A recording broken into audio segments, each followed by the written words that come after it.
President Shimon Peres has confirmed the right-wing Likud leader Benjamin Netanyahu will be asked to form the country's next government. This following elections 10 days ago, which saw Foreign Minister Tzipi Livni win the popular vote. But Netanyahu, the former Prime Minister, has more support in Parliament. Let's get the latest now with Annette Young, who joins me from Jerusalem. Annette, is this an outright victory for Netanyahu and his Likud party?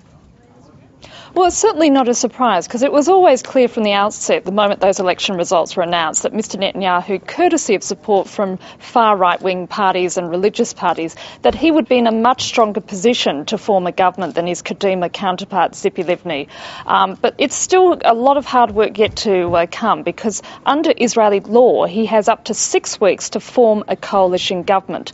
Now, President Peres apparently told Mr Netanyahu this morning that he feels that it's in the country's best interest that it be a broad-based coalition, and Mr Netanyahu has agreed that he'll continue pursuing talks with Kadima and other parties in the coming days. So it was going to be some time yet before a new government is certainly in place.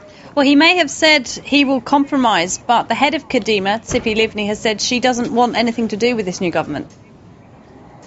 Well, again, it sort of depends, what time of day you're talking to Ms Livni or, to other Kadima members, because in this morning's Haaretz newspaper, the Kadima leader indicated publicly for the first time that she possibly would be interested in joining a Likud-led coalition government only if it did not include Shas, the religious party. Now, this follows on from yesterday's comments by Avigdor Lieberman, the ultra-nationalist, who also said the same thing. The reason for this is that Mr Lieberman and Kadima both would like to institute a series of civic reforms, notably that of a civil marriage, because in this country you cannot get married officially unless it's by an Orthodox rabbi. Now, Mr Lieberman knows that he cannot get those reforms through if there are religious parties are present in this new government, which is why he would like Kadima to be part of a coalition.